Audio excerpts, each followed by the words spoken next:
Buenas noches, saludos cordiales. Una noche más con conversaciones generativas en las cuales buscamos cumplir nuestro propósito de generar un aprendizaje, hacer una reflexión y también hacer una devolución, lo cual estoy absolutamente seguro que hoy lo vamos a lograr.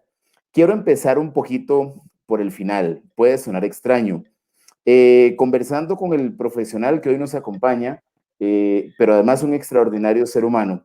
Tuve una conversación por ahí con él, aparte de esto, en medio de la planeación, y se me instaló una frase que coincide con lo que nosotros hacemos, que es crearle valor a lo que nosotros hacemos. Y pues, licenciado, eso fue algo que se me instaló muy claro y fue parte de lo que conversamos, de lo que se intenta hacer, y estoy seguro que crear valor va a ser algo de lo que esta noche vamos a hacer desde la conversación, desde los temas que se van a tocar.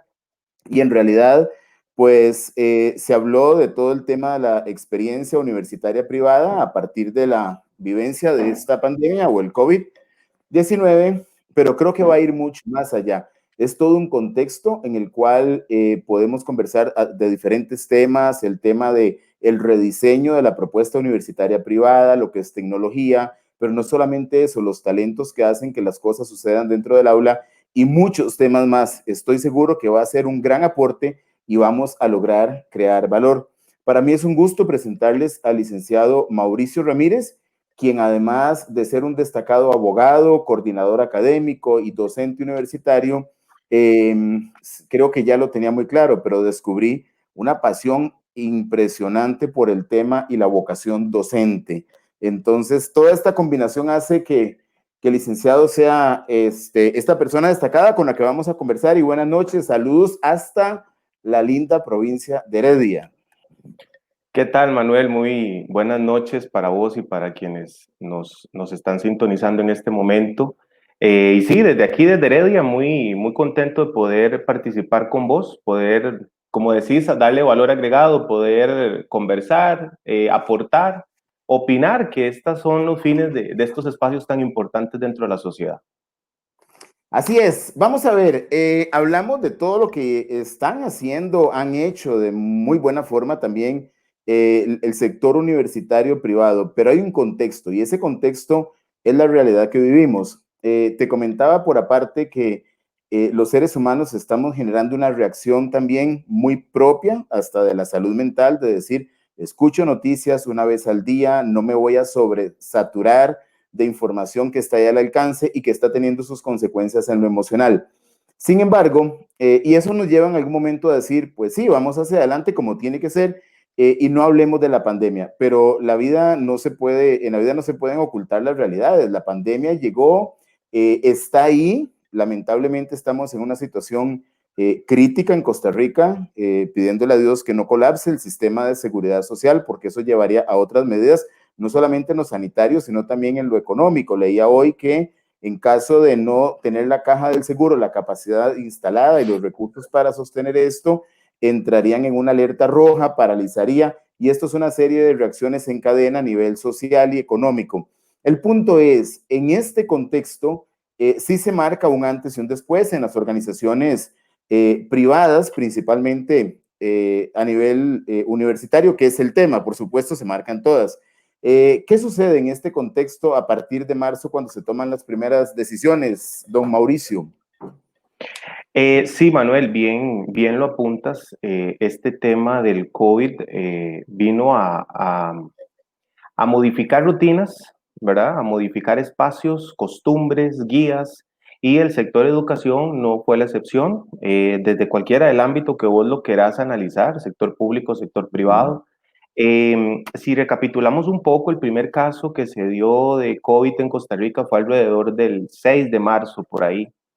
Y ya días después, gestionándose los permisos correspondientes, ya las universidades empiezan a enviar a sus estudiantes y profesores, evidentemente, a la virtualidad. Eh, Hay que rescatar que ya habían movimientos virtuales en cuanto a que habían centros universitarios que ya tenían tal vez, digamos, algunas situaciones específicas que ya habían paulatinamente preparándose a lo largo de sus proyectos, sus metas de trabajo, y habían otras que pues estaban en ese proceso de... Ujú. Este cambio de reestructuración que se tuvo que dar a raíz de la situación del COVID vino a eso, como lo decía al inicio, vino a reestructurar. Y reestructurar trajo también incertidumbre, trajo también problemas en el sentido de, era un método que no estábamos acostumbrados a dar o a recibir, dependiendo cómo se quiera dar. Y también vino a retarnos y a agregar ese punto novedoso dentro del proceso de educación. Ujú. Ese proceso de reestructuración, como bien lo indicaba al inicio, no es solo salir de las aulas e irnos a las casas, oficinas a dar las clases a través de una computadora, porque suena muy bonito, suena muy accesible. A partir de Ujú. un clic estás dando clases y evidentemente eso no es así tan sencillo, ¿verdad? Trajo también una reestructuración en temas de exámenes, trabajos, giras, lecturas, exposiciones, actividades que ya se habían programado desde el inicio de las materias, y esto vino a dar una metodología distinta, un cambio distinto y evidentemente nos trajo retos. Nos trajo a todos, porque es que esto es una situación y estamos hablando en términos generales, retos de accesibilidad. Ok, el primer punto, ¿cuál era el canal, el medio, la plataforma que yo voy a utilizar para dar clases? Ujú. Dos, había un dominio de ese sistema X, había un costumbrismo, había una cultura detrás de ello. Yo como profesor estaba preparado para poder hacerlo, tenía el uso tal vez por otros tipos de actividades que desempeñaba o desempeño, familiaridad con este tipo de sistemas, ¿verdad? Y lo mismo para el estudiante, porque somos actores importantes dentro de este proceso. Entonces, ese tema del dominio también ahí fue un reto para ampliarlo. El tema de la reprogramación, como lo mencionaba anteriormente, reestructurar todo el contenido. Obviamente el tema de la incertidumbre, el tema del COVID, aunado a ese cambio que tuvimos, generó estrés, generó preocupación. Entonces no era solo el estrés diario de, ok, tengo una clase, tengo que conectar, la semana pasada no logré conectarme, hoy sí. Estoy viendo por el otro lado las noticias, el aumento de casos en otros países, porque para esas fechas nosotros estábamos literalmente empezando. Entonces todo esto generó situaciones de mejora y Ujú. obviamente nosotros tenemos que, en general, ser autocríticos y reconocer que nos dio a todos los participantes de estos procesos áreas de mejora, áreas de edificación, de construcción, de reestructuración, y es lo importante de rescatar porque ese proceso se finalizó, pero nos llevamos a casa muchas tareas todos. Ujú. Don Mauricio, el tema le llega a todos por igual. No tengo la evidencia tan presente, pero creo que afectó privadas, públicas.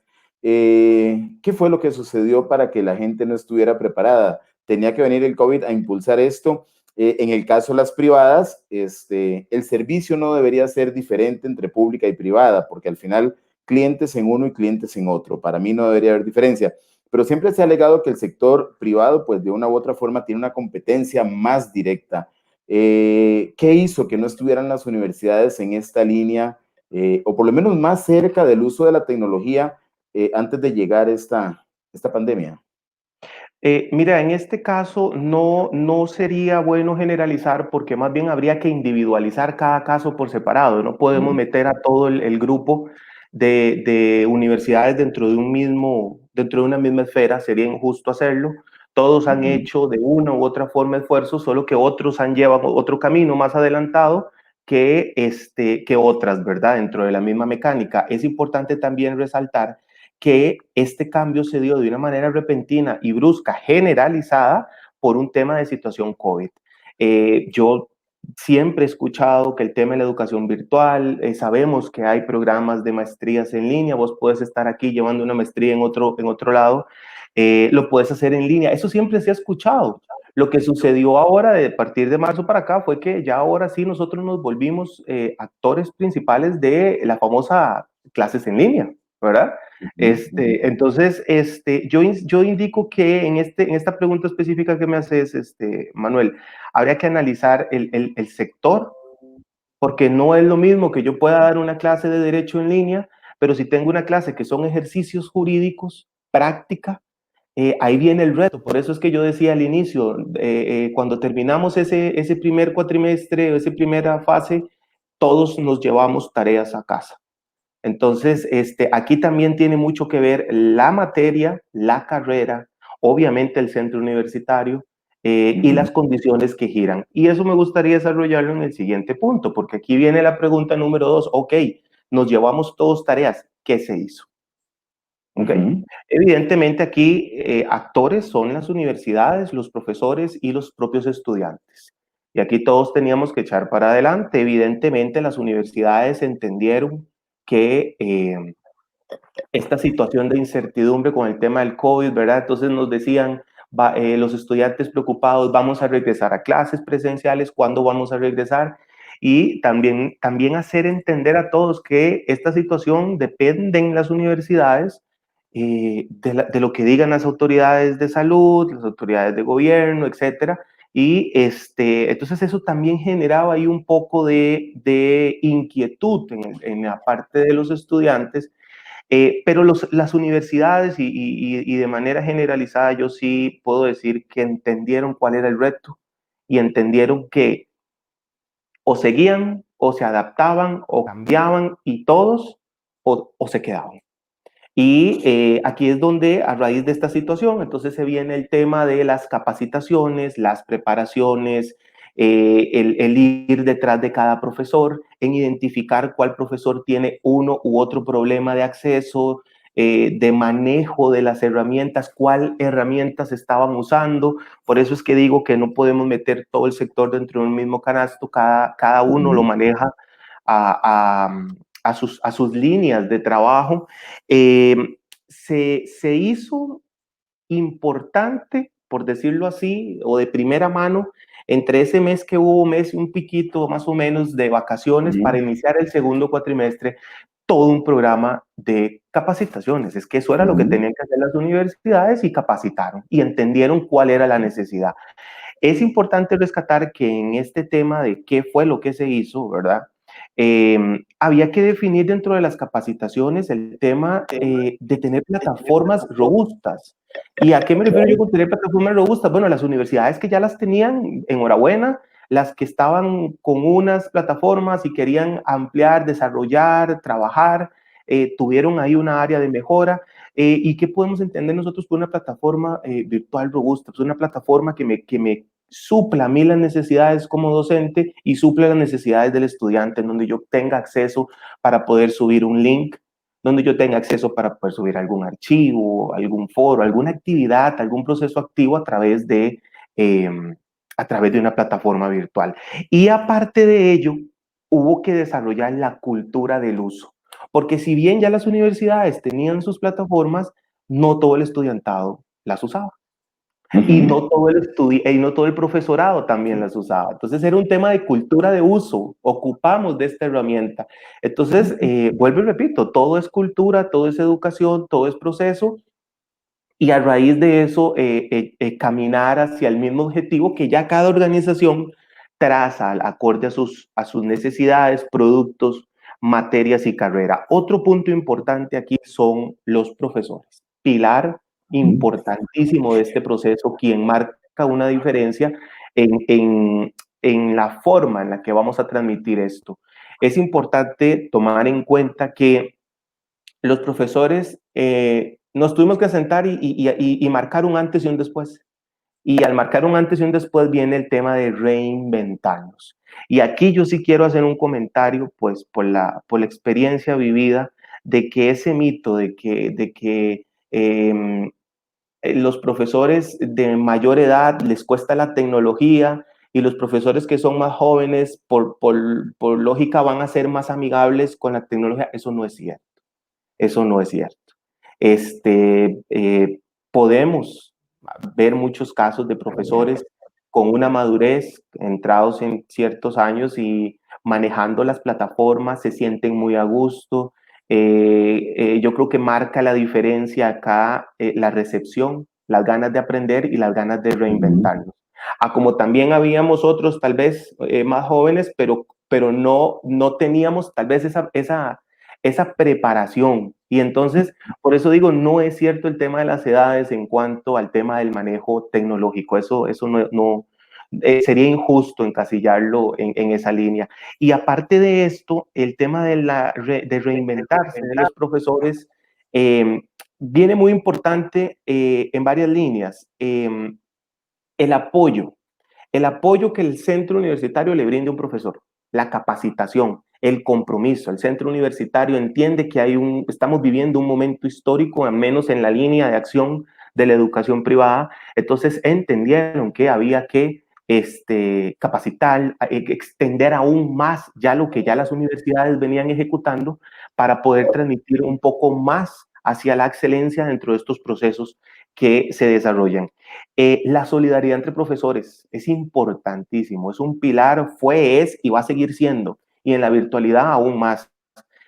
Por ejemplo, te voy a comentar un caso muy particular. Yo tengo una compañera la profesora Alejandra Rojas, ella hace unos videitos animados muy bonitos. Y yo veía esos videitos animados y yo decía, qué bonito, ¿cómo haces vos esos videos? Yo quiero hacer esos videos. Y yo comentaba con ella porque yo le decía, vos perfectamente me podías haber dicho, más adelante te explico, ahí cuadramos un día una reunión y punto. Y dejarlo ahí, porque en realidad todos los profesores tienen sus familias, también sus actividades, sus trabajos, esta situación, ¿verdad? Eso se pudo haber olvidado ahí en el camino. Y viera que ella, por ejemplo, el caso particular, citó una reunión un sábado y los profesores que queríamos participar nos unimos y nos enseñó a hacer videitos animados, por ponerte un ejemplo. Entonces ya ahora esa es una nueva forma de innovar porque ya hacemos en ciertos ejercicios a ciertas cápsulas informativas con esa nueva línea. El tema de, por ejemplo, el tema de Kahoot, todo el mundo sabe qué es Kahoot, digamos, a nivel de docencia, porque se ha implementado antes de la pandemia. Pero había muchos que no lo sabían usar, sí sabían para qué servía, pero no lo habían puesto en práctica. Entonces ya vos tenés el caso de un profe que lo desarrolla súper bien y cuando nos dimos cuenta a través de un grupo WhatsApp, él viene y desarrolla una guía, una línea de poder darle acceso a los profes para que entiendan cómo se usan y ya los profes lo implementan en sus clases. Hay, por ejemplo, una página, y esto lo aprendí hace unas 3 semanas aproximadamente, una aplicación que se llama Second Life, que él crea un avatar y entonces vos interactúas con personas en otros lados.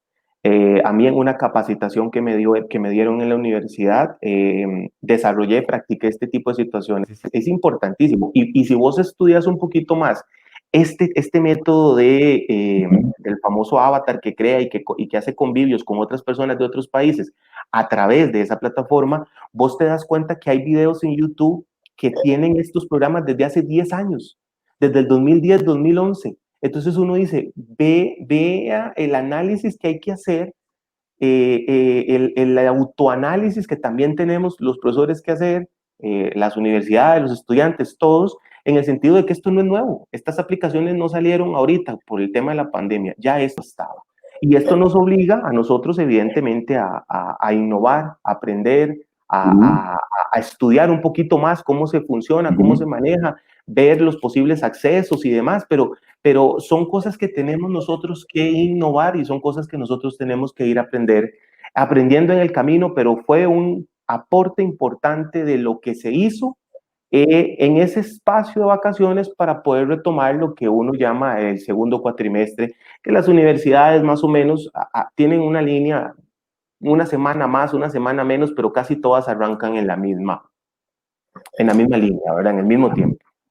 Muy bien, aquí lo vamos a ir combinando porque hay mucha gente que pues admira tu conocimiento. Saludos de Laura Cubillo, quien dice, ha sido un aprendizaje para todos, profesores y estudiantes. Debemos superar las brechas tecnológicas. Esta nueva normalidad nos hace salir de nuestra zona de confort, reinventarnos. También Ivette Villalobos, un profesor con mucha vocación, y también de parte de Gloriana Fernández. Tengo una pregunta de una economista con especialidad en antropología social que creo que conoces, ¿no? Sí. Una destacada profesional, y sí la voy a juntar con algo que de paso ya me había surgido.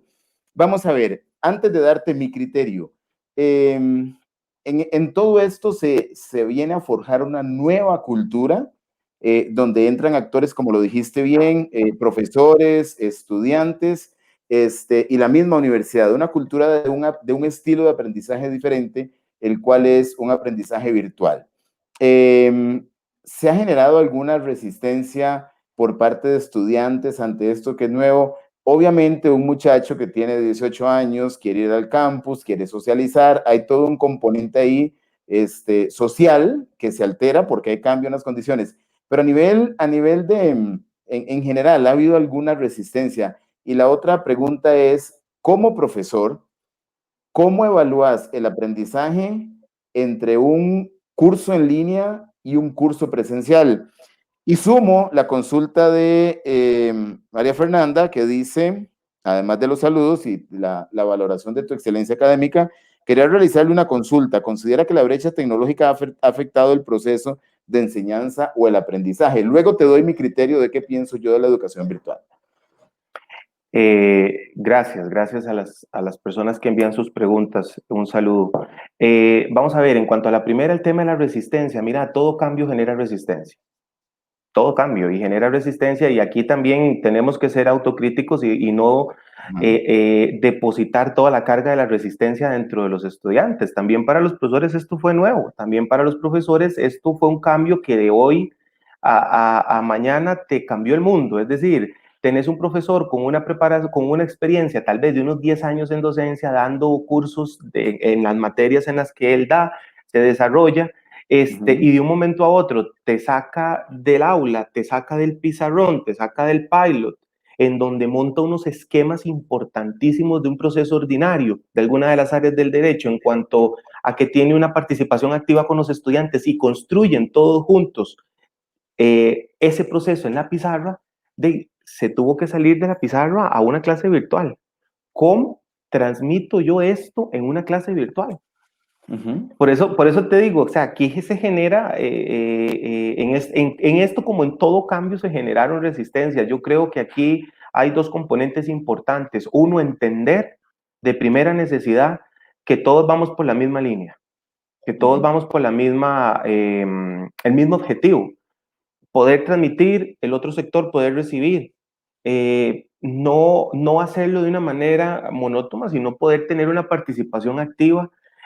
Tenemos que aprender a manejar de manera activa la clase, en sentido tal de que, por ejemplo, si yo me siento aquí con vos y empiezo a hablar 3 horas seguidas, o a pasar un PowerPoint muy cargado de diapositivas, va a llegar un momento en el que el hilo conductor o en el que la atención primordial se me va a ir.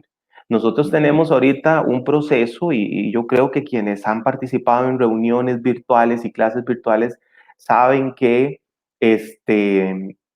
luchamos por el tema de las cámaras, ¿verdad?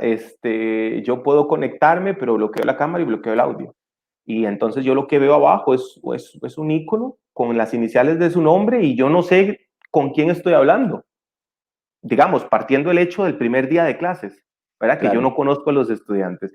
Entonces, tenemos ese reto, ¿verdad? Pero esto es una situación en la que no es la escuela, no es la práctica en la que la famosa maestra o la niña nos decía, hay que activar, hay que hacer esto, hay que hacer lo otro, usted tiene que hacer caso. Yo creo que estamos ya en una etapa en la que usted tiene que entender, ¿verdad? Y tiene que ayudar y tiene que aportar.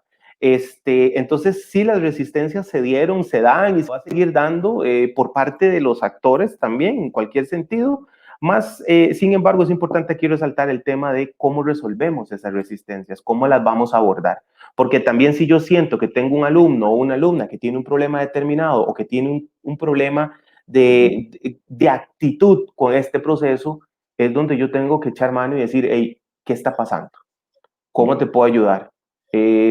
Y ese ha sido un trabajo que los profesores han aprendido a desarrollar y uno lo ve en la práctica de la docencia.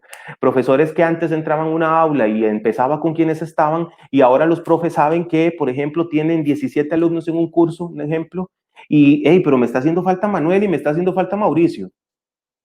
Manuel, Mauricio, ¿cómo están? ¿Qué pasa? ¿Tienen un problema? ¿Tienen ya grupos de WhatsApp? Manuel, Mauricio, ya abrí la sesión, no los veo, ¿pasa algo?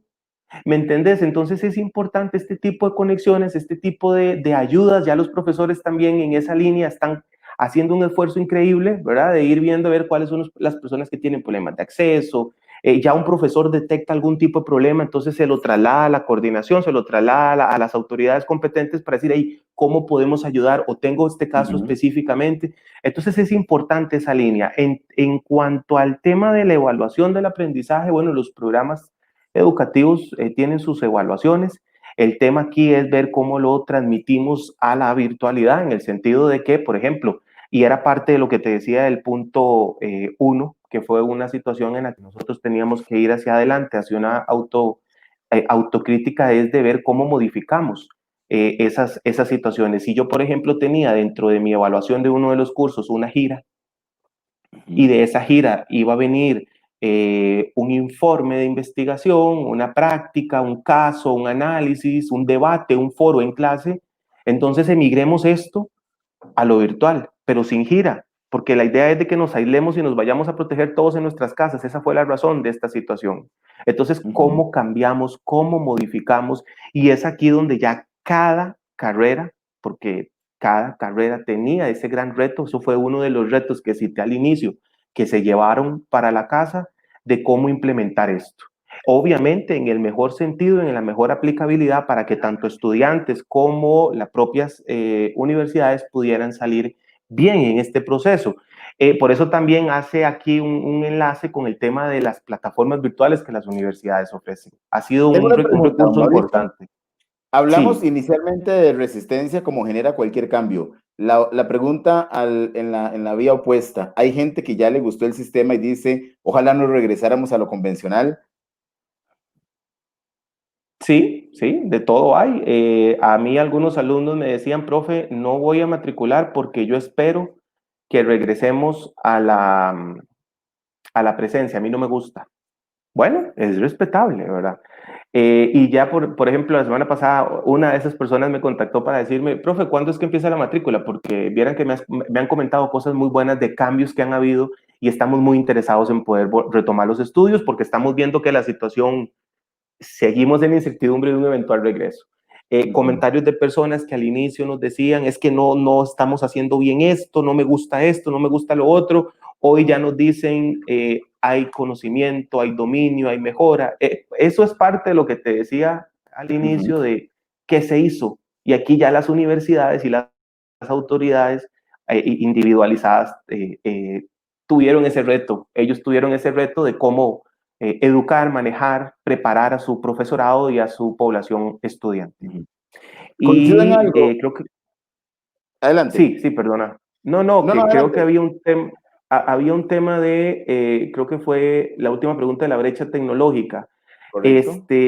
Mira, sí, evidentemente es una situación que está latente, no es una situación que se mejora en el sentido de que capacitamos profesores y estudiantes y ya solucionamos el asunto de la brecha tecnológica. Dentro de innovar, dentro de reprogramar y reformular las acciones académicas que se tengan que ejecutar, tanto a nivel general como individualizado en cada una de las clases, vienen nuevos retos. Y un nuevo reto significa una nueva oportunidad e incluso también una brecha tecnológica dependiendo de la lista en la que vos la vayas a ver. Si yo te digo a vos ahorita, Kahoot, y vos me decís a mí, ¿qué es eso?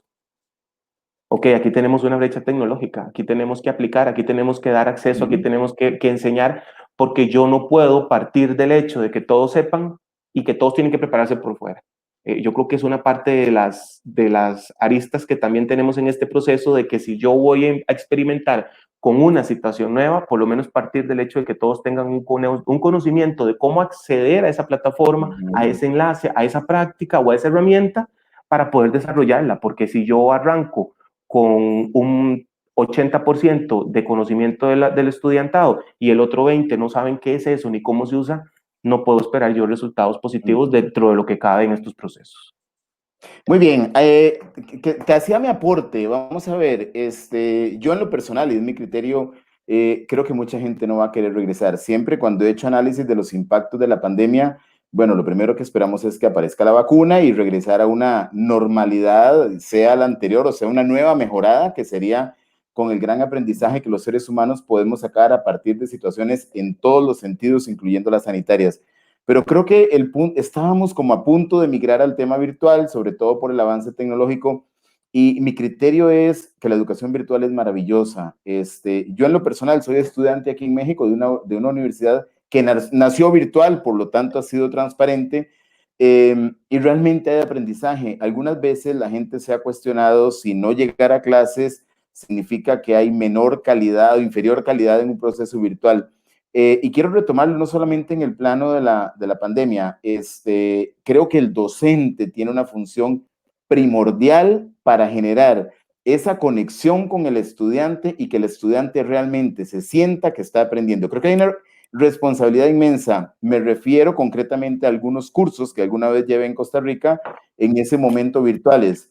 Y siempre lo he compartido. Quizás ir a clases presenciales pues me hacía contestar 2, 3 cosas de una manera informal, pero recuerdo que sentarme a hacer trabajos extensos donde mi criterio tenía que plasmarse en una plataforma no era cuestión de 2 horas o de 3 horas, a veces pasaba domingos enteros haciendo trabajos para al final colgarlos en una plataforma, y eso siempre me dio la idea, pero no solamente la idea, la convicción que el aprendizaje virtual es de altísima calidad porque además compromete al estudiante a hacer planteamientos, a participar en foros, a plasmar por escrito lo que yo quizás podría decir en una clase presencial, se lo llevó el viento, pero lo tuve que escribir. Entonces hay todo un seguimiento, pero nunca se me va a olvidar que el éxito del curso no estuvo tanto en mi compromiso como en el apoyo que tuve. Es más, recuerdo el nombre del profesor, don Edgar Salgado, un psicólogo muy destacado.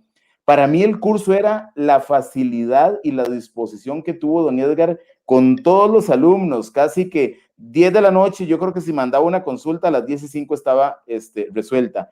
Esa facilidad que puede plantear un docente sí puede convertir la educación virtual en un canal súper exitoso, y en lo personal creo que llegó en muchos ámbitos, excepto en ciencias puras, prácticas de laboratorio, para quedarse. Pero además tengo una pregunta de Laura, que creo que es alguien que conocemos como en común.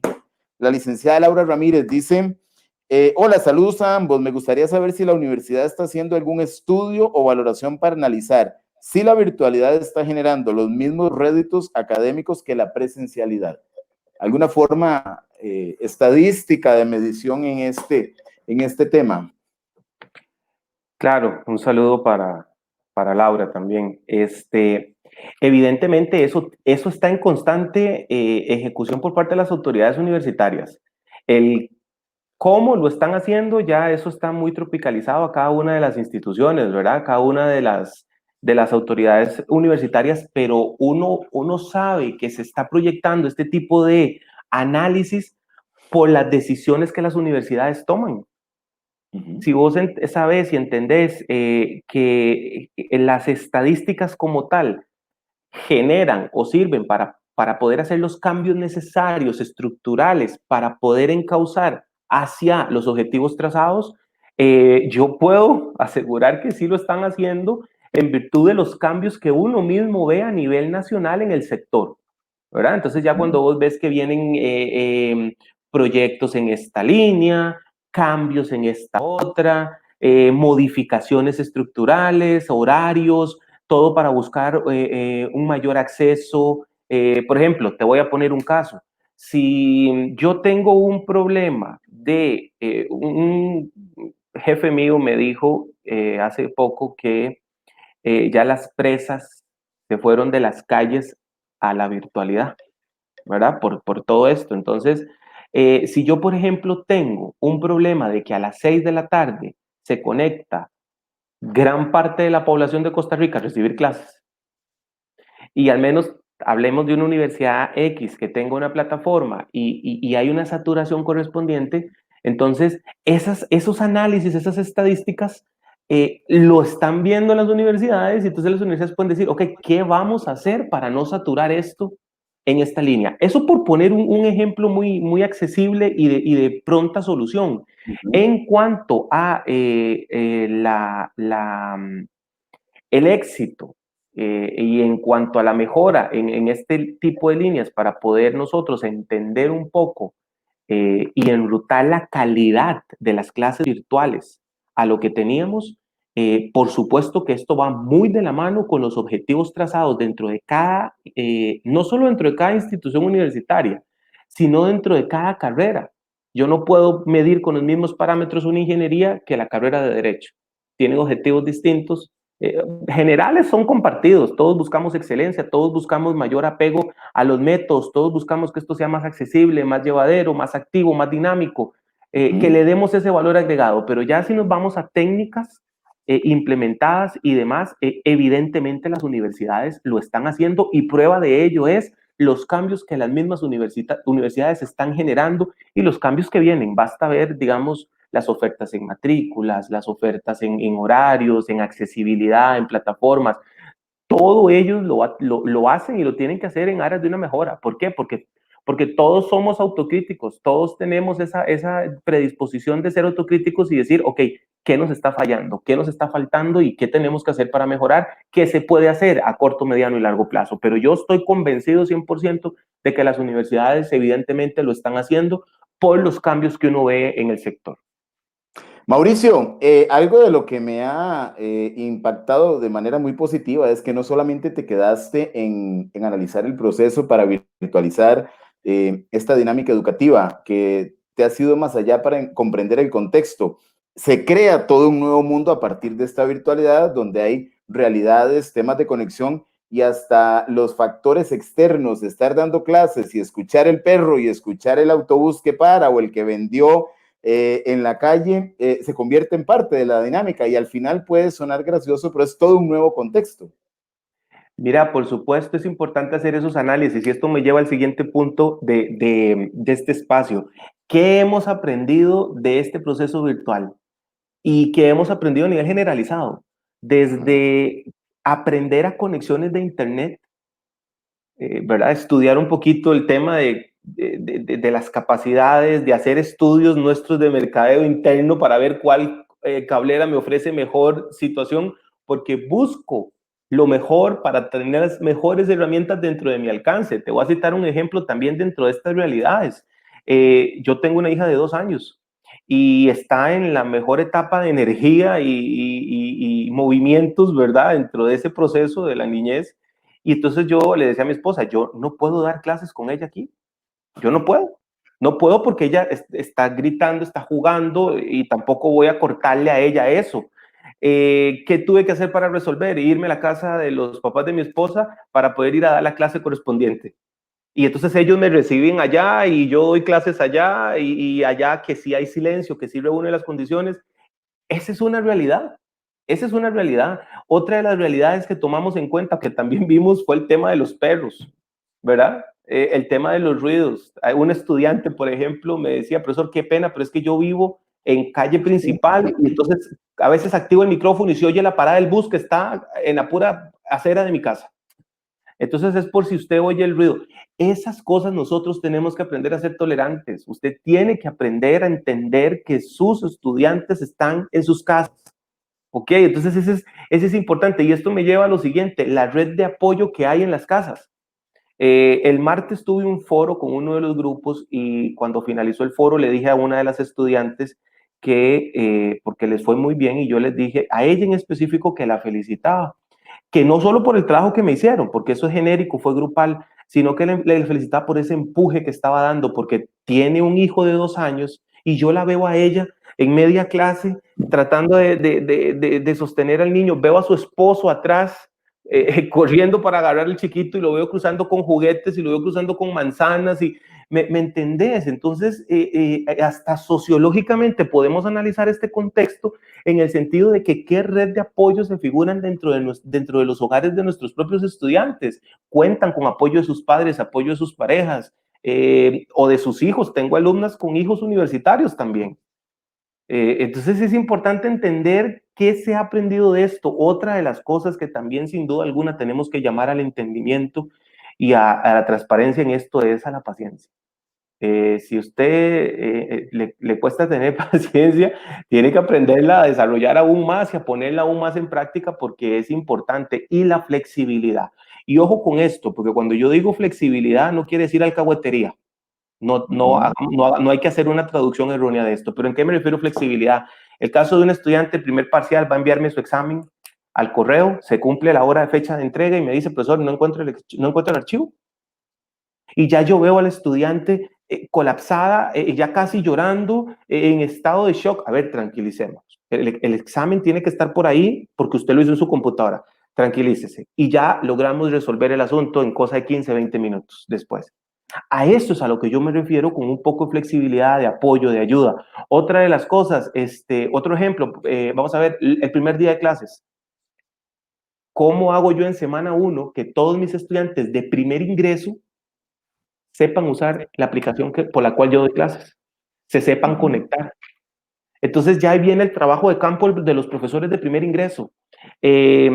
Ponga un mensaje en la plataforma, el día que el estudiante matricula tiene acceso a esas plataformas, ya el estudiante con tiempo va viendo un mensaje del profe, el profe les pone a disposición su número, crean un grupo, si ellos tienen a bien estar dentro del grupo de WhatsApp como otro medio más de comunicación, siendo las plataformas universitarias los medios oficiales, claro está, pero la idea aquí es apoyar, ayudar y facilitar la comunicación. Otro ejemplo, profe, se le cortó a usted y yo no escuché lo que usted dijo.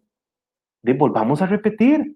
Yo no te puedo decir a vos, revise las grabaciones, después eso queda ahí. No. O sea, usted dijo ahora algo importantísimo. Esa figura del profesor es lo que va a marcar una diferencia en este proceso. Si yo trato de ayudar, yo espero y creo que mis estudiantes en el momento determinado vean que hay un apoyo, que hay una asistencia al profesor, que no se limita a hacer lo que le compete, sino que el profe se volvió el asesor tecnológico en cuanto a que el profe te ayuda a conectarte a la clase.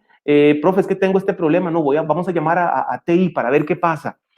Son esas acciones que los profesores de ahí tuvimos que innovar, todos buscamos lo mismo y todos en su gran mayoría vamos por esa ruta. ¿Se alinea esto a procesos más formativos que sumativos en las evaluaciones? Mira, yo no podría valorarlo en el sentido de que vuelvo a lo mismo. Cada campo lo tiene que alinear a sus estrategias. Yo sé y soy consciente que las universidades tienen estrategias de docencia, de pedagogía, líneas obviamente cada una lo maneja a su discreción. Esto no es un tema como ¿verdad? De análisis en cuanto a ese sentido, pero no me voy a la pregunta de si se alinea o no, se tiene que alinear. Ese es más que todo el punto al que yo creo, solo que obviamente aquí vamos muy de la mano a cuál es esa línea que sigue la universidad, porque se puede evidenciar dentro de lo que hay en el sector que hay líneas distintas. Profesor, está usted muy saludado hoy, así que voy a compartir algunos muy rápidamente. Dice, en lo personal, dice Stephanie Murillo, en lo personal era de las que no quería matricular esta modalidad. Sin embargo, ahora no me arrepiento y se convirtió en un reto tanto para educadores como alumnos y el avance ha sido increíble. Nixia Gamboa dice, la empatía es un elemento esencial en la educación virtual. Creo que se refiere también al rol del docente y a la organización en general. José Ignacio Martínez, saludos, profe, un excelente conversatorio. Y tenemos también otra nota donde es importante la paciencia y tener pedagogía para este tipo de aprendizaje. Ivette Villalobos nos comparte, para los docentes que tenemos muchos años en la docencia, es todo un reto dominar la tecnología, pero se puede con mucho empeño y dedicación. Doña Cecilia es un ejemplo de ello. Doña Cecilia fue profesora y hoy es compañera. Es toda una institución en estos saberes educativos. Ella literalmente es un ejemplo de lo que yo te estoy hablando ahora, del tema de paciencia, del tema de buscar la empatía con el estudiante. Y volvemos a lo mismo, el tema de la ayuda. Muchos vemos en ella un referente en estos trabajos porque ella siempre está ahí a cualquier hora, una llamada, un consejo. Volvemos al mismo punto, aquí entre todos tenemos que ayudarnos, todos buscamos un mismo objetivo y es importante que nos demos ese apoyo entre todos, porque la verdad es así. Es un aporte relevante. Y ahora, nosotros tenemos también que ser, estar en constante análisis. Por ejemplo, ahora yo me puedo sentar y decir, ok, ya tuvimos una experiencia que fue la brusca, así la denomino yo, esa que nos tuvimos que emigrar, y ahora tenemos una experiencia muy positiva, muy positiva, muy positiva, que si bien hay cosas que tenemos que mejorar, hay cosas que hay que proyectar, y hay cosas que vamos a seguir aprendiendo. Esto mal hacemos si dejamos nuestro aprendizaje con las capacitaciones que recibimos, mal hacemos. Tenemos que estar en constante aprendizaje de todas estas herramientas. Pero ¿qué consideramos hoy acá, con el panorama, al día de hoy, 30 de julio? Capacitación constante de todos, y cuando digo todos, meto al estudiantado también, ¿ok? Implementación de técnicas y recursos de metodologías nuevas. Esas metodologías nuevas me refiero a que si yo llegaba y en clase hacía un mapa para explicar todo un proceso y lo hacía bien activo con los estudiantes, con lectura activa de fundamentación jurídica, de doctrina, y juntos íbamos armando y construyendo ese proceso, ¿cómo hago ahora para hacerlo virtual? ¿Ok? ¿Qué recursos me ofrece la plataforma cual yo estoy utilizando? ¿Y cómo hago ahora con las experiencias que he venido recolectando para poder tener la atención de los estudiantes por 3 horas? Y entonces de aquí viene la parte autocrítica del docente, y es donde el docente empieza, y eso es una de las cosas que hemos logrado determinar, donde el docente mismo empieza a aprender, a innovar, a no quedarse en lo que aprendí, sino en ir más allá. El tema de, evidentemente, la solidaridad que mencionaba, eso es un aporte importantísimo, y entre más solidarios seamos todos, muchísimo mejor. Dentro de esta parte de la solidaridad también yo llamo al respeto. ¿En qué sentido? Hace unas semanas me acuerdo ver en redes sociales el video de un profesor ya mayor, me parece que fue en Colombia ese video que proyectaron, en que un estudiante le jugó una broma en su primer clase en línea. Yo no sé si vos lo viste. No, no lo pude ver. Sí, entonces se compartió, se viralizó ahí en las redes sociales.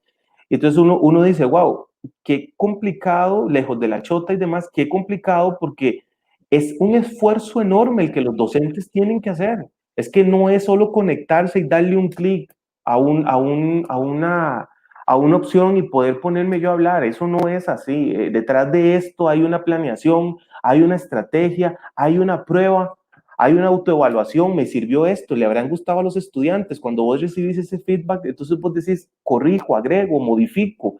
Y aquí viene la paciencia y la tolerancia de todos los actores que yo mencionaba al inicio. ¿Y qué recursos se pueden implementar? Y las universidades, que es una de las situaciones que yo digo que han aprovechado, y no solo las universidades, lo he visto desarrollado a nivel de los colegios profesionales, de las empresas, vienen con los famosos webinars, ¿verdad? Que son estas Don Mauricio, capacitaciones. antes de entrar a los webinars, perdón, tengo un par de comentarios aquí para irlos alternando. Claro. Anaelia Rodríguez dice, los jóvenes llegarán a las universidades con más herramientas y diferentes capacidades. Aunque preocupa la incertidumbre y como padres de familia, preocupa que haya rezagos. Admiro mucho a los maestros y reconozco todo lo que han tenido que hacer y aprender y renovar. Mis respetos y reconocimiento para el licenciado Mauricio y todos los maestros. Por otro lado, doña Celia Oreña nos dice, esto ayudó para impulsar la virtualización, queda pulir los contenidos y metodología adelante. Por otro lado, es doña Cecilia. Mary dice, importante el rol del personal de la universidad y el profesor en ayudar y solventar las necesidades de la población estudiantil. En otras palabras, a pesar de que pareciera que esta tecnificación del proceso o proceso virtual, como que encontramos muchas formas hasta de describirlo de otra forma, y me atrevería a decir que se humaniza un proceso, a pesar de que es llevado a través de tecnología con la misma distancia física que existe y todo esto. Hay muchos componentes que más bien dicen como que se humanizan en alguna forma. Sí, mira, es muy importante eso que aportan los comentarios de estas personas que nos acaban de enviar. Por ejemplo, el tema de los rezagos es una situación que está. Evidentemente, cada uno en su campo. Uno escucha, por ejemplo, a nivel del MEP, experiencias muy positivas y otras que uno dice, wow, es de preocupar. Los accesos tecnológicos no son lo mismo. Hace unos días leía una nota en donde habían estudiantes que no tienen internet en sus casas y tienen que ir por un puño de copias para ponerse al día. Entonces, esos temas de los rezagos es de análisis, es de impacto, porque evidentemente es algo que la pandemia golpea. Ponete vos a analizar, vamos a ver el caso de los estudiantes de secundaria. A ver, y sin entrar mucho en el tema, porque yo no tengo trayectoria en el MEP como para poder hablar de los que sí tienen eso, pero uno como ciudadano analiza lo siguiente. Imagínate que vos tenés un hijo que entró en el 2017 a séptimo año, ¿ok? En el MEP, ponerle el colegio que sea. En el 2018 se encuentra con una huelga, ¿ok? Una huelga que empezó por ahí del 10 de septiembre y llegó diciembre y en la gran mayoría de los escenarios habían estudiantes que todavía estaban en casa. Entonces ya ese joven que entró en el 2017 encontró un 2018 como a la mitad, digamos, ¿ok? Viene el 2019, noveno, viene el 2020, décimo año, y le pasa esta situación de la pandemia. Pongamos el mejor escenario porque los esfuerzos que los educadores en el MEP hacen es increíble. Hay que sentarse a hablar con un educador del MEP para ver todo lo que ellos tienen que hacer para innovar y para poder llevar todo su trabajo a los estudiantes, pero no podemos generalizar, no todos tienen las mismas oportunidades y no todos están con las mismas herramientas y también con los mismos compromisos. Eso es una situación que no podemos obviar y uno también tiene que ser autocrítico. Pero entonces cuando vos analizás este escenario de este joven que entró en el 2017 al cole, de 2018 un poquito, los últimos 3 meses de clases hubo huelga, 2019 sí, 2020 viene la pandemia. ¿Cómo estará el escenario de este joven? ¿Estará recibiendo bien sus lecciones? ¿Tendrá accesos? ¿Tendrá herramientas tecnológicas o tendrá que estar yendo por copias? Entonces es cuando los rezagos vienen a la colación y uno empieza a hacer esos análisis, ¿verdad? Y estos jóvenes van para arriba. En cuanto al tema de pulir la virtualización, esa es la tarea. Por eso yo te decía ahora, mal hacemos nosotros si nos quedamos estancados con esto. Mal hacemos en decir, ya aprendí a usar la herramienta que la universidad X usa y ya aprendí a usar el medio o el canal con que la universidad está dando una clase, ya la hice toda. Mal hacemos, mal. La innovación va detrás de esto. Ok, ya veo que se me están durmiendo después de las 8 de la noche. ¿Cómo hago para mantenerlos activos? Bueno, de 8 a 9 pongamos actividades en Kahoot. De 8 a 9 pongamos casos prácticos. Pongamos un video, analicemos de manera activa. Y ahí es donde viene el rol participativo del profesor y creativo también en estos escenarios. Creativo. Y la pregunta última que decían sobre el personal de las universidades y demás, por supuesto, es que aquí es todos. Aquí es todos. Universidades, estudiantes, profesores, personal administrativo, técnico, aquí echamos todos en la misma línea, tenemos que ir todos en el mismo camino, en la misma ruta, con los mismos objetivos. Evidentemente, cuando haya falta o acciones tal vez no en la misma línea, eso se resiente, ¿verdad? Y es cuando vienen algunos problemas o áreas de mejora en las que nosotros tenemos que echar mano si está en nuestra competencia, porque eso es importante. A veces tenemos la falsa percepción de que un profesor, un coordinador tiene que hacer y tiene que resolver dentro de las competencias, alcances y limitaciones de cada uno. Eso sí estamos en obligación, todos en la misma línea, porque estamos en el mismo objetivo de dar el 100%. Licenciado, herramientas que surgen y que son utilizadas no solamente en organizaciones educativas formales, sino también de otro tipo, los webinars, herramienta pedagógica que se le puede optimizar también su uso. Ahí habíamos quedado. Sí, por supuesto, eso es un tema que decía las universidades, pero fíjate vos en redes sociales el montón de empresas que apuestan por este tipo de capacitaciones en línea, porque esos son los webinars. Y aquí viene la pregunta, ¿qué genera un webinar? ¿Qué genera una capacitación en línea, un taller en línea? Genera muchas cosas importantísimas, tienen un valor importante, no solo educación. Y obviamente cuando vos utilizas un recurso y educas a alguien, estás automáticamente empoderando a esa persona. De conocimiento, de análisis, de cuestionamiento, de meditación, de crítica, de autocrítica también y de reflexión. Los webinars, hay dos tipos, digamos, que es lo que hemos visto ahorita en esta situación, que es el webinar que queda grabado para un canal de YouTube o para un website, en determinado, o los que en la mayoría, que es los que a mí me gustan participar, los que son en vivo, más o menos como estos espacios en los cuales yo puedo participar, puedo hablar, puedo opinar, tengo en tiempo real las consultas y ahí vamos aclarando las dudas. Evidentemente, el webinar no es, volvemos a lo mismo, como el ejemplo de la educación, no es sentarme a hacer un clic y pongo a hablar a alguien. Para poder hacer un webinar tengo que tener aspectos a seguir importantes, como por ejemplo el invitado.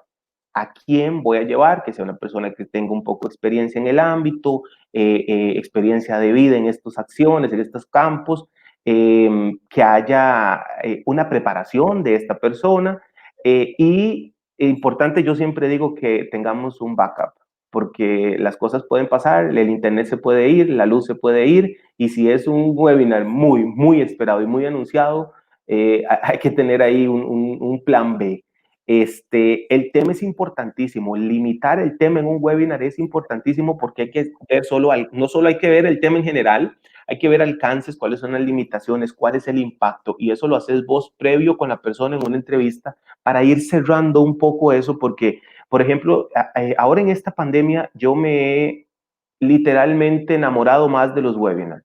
Yo tengo una página en redes sociales, ¿verdad? Entonces yo, cuanto webinar vea, automáticamente se los comparto a los estudiantes, porque estás a un clic de poder empoderarte con conocimiento que desconocías o un conocimiento que es bueno refrescar, protocolos, Actualiza. etcétera, claro, actualización. Entonces, yo lo paso compartiendo y yo he visto muchos webinars en todas estas épocas, todos estos tiempos de estos meses de la pandemia.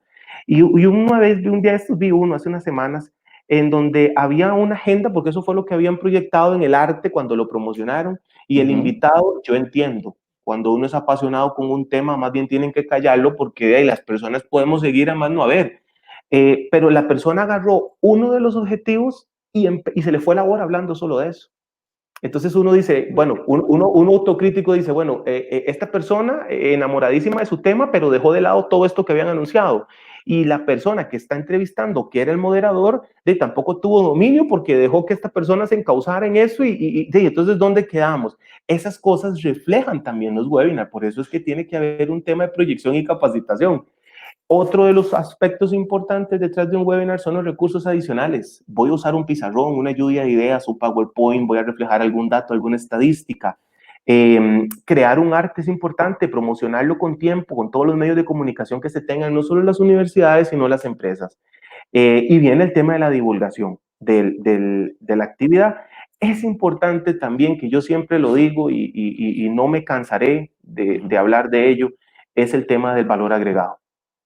¿Qué vas a ofrecer vos en un webinar para que sea atractivo?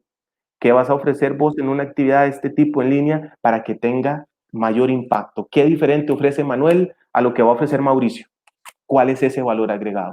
Porque, insisto, como lo dije de un inicio, no es solo darle un clic y abrir una clase y ponerme a hablar. No es solo darle un clic y abrir un webinar y ponerme a hablar y no abordar tal vez lo que dije que iba a abordar. Entonces, ese valor agregado también viene dentro de una estrategia, dentro de una programación, ya sea académica, cuál es el fin, cuál es la proyección, qué vamos a hacer para tener mayor enlace con la población y qué no.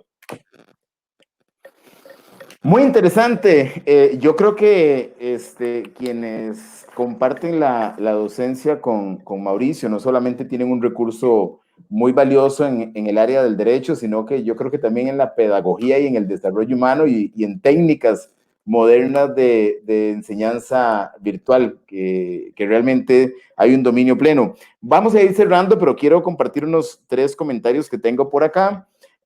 Vamos a ver, Bianca Méndez dice, considero que si bien es cierto, vamos a ver, la virtualización es importante a la hora de hablar del avance de la tecnología, sin embargo, no todas las personas tienen el mismo acceso a la educación. Vamos a ver, déjenme ver por acá.